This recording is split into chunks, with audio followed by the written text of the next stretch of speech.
Hello friends, आज हम candle stick सीखते हैं। सबसे पहले हम बुलिश कैंडल स्टिक के बारे में सीखते हैं। वैसे तो कैंडल स्टिक ट्रेडिंग की दुनिया में एक बेस इकाई के रूप से काम करती है, जैसे लाइक अल्फ़ाबेट।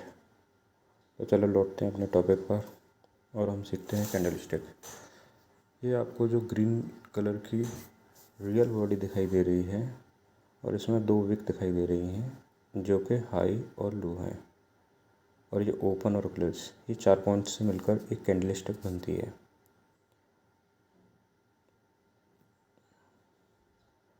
अब ये एक बियरिश कैंडल है जो कि बॉडी रेड कलर की है। इसमें भी upper shadow, lower shadow, high low, open close 4 point ही होते हैं। ज़्यादातर लोग बुलिश पिन बार्स में कंफ्यूज रहते हैं। इनका एक सीधा सा मतलब होता है, ये मिडिल सेक्शन के ऊपर बॉडी और नीचे टेल रिप्रेजेंट करते हैं। सो बेसिकली हम इनको हैमर कहते हैं, किसी को स्पिनिंग टॉप कहते हैं। अब हम देख रहे हैं बियरिश पिन बार। ये जस्ट इसके अपोजिट होते हैं बुलिश पिन बार के। ये भी मिडिल सेक्शन के नीचे बॉडी बनाते हैं। इनको हम ज़्यादातर शूटिंग स्टार कहते हैं और ये अलग अलग तरह से दिखाई देते हैं।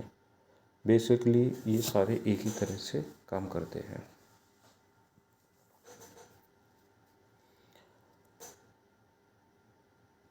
सिंगल डोजी स्टिक्स, ये 4 तरह के डोजी स्टिक आपको चार्ट पर दिखाई देते हैं, जिसमें डोजी स्टार, ये लाइक स्टार की शेप में होती है। फिर long leg doji, gravestone doji और ड्रैगन फ्लाई डोजी। ये 4 तरह की डोजी कैंडल्स होती हैं। इनको हम कभी आगे सीखते हैं कि ये कब कौन सी जगह पे काम करते हैं। ये भी अपने high, low, open, close 4 point को डिनोट करते हैं। अब सीखते हैं हम according to psychology of candle stick continuation. Rising power और फॉलिंग पावर के हिसाब से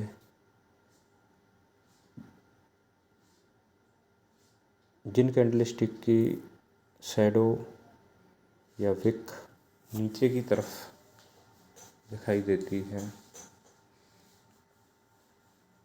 वो राइजिंग पावर दिखाते हैं, और जिनकी विक ऊपर की तरफ होती है वो फॉलिंग पावर को शो करते हैं। कैंडल स्टिक साइकोलॉजी कंटिन्यू अपर शैडो और लोअर शैडो को दिखाते हैं।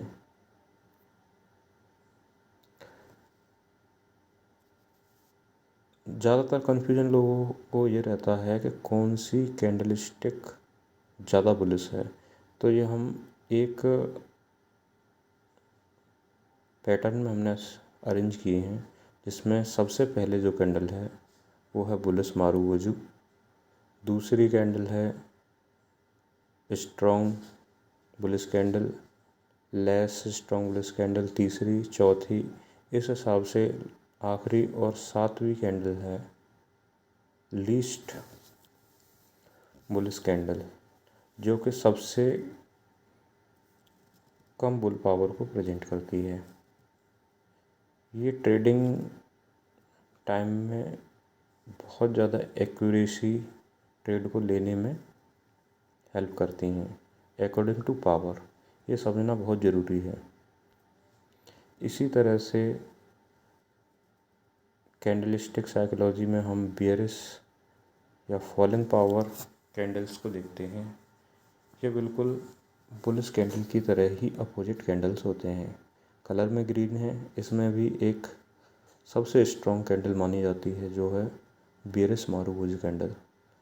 फिर फॉलिंग पावर धीरे धीरे धीरे करके कम होती है और 7वें नंबर की कैंडल में सबसे कम हो जाती है।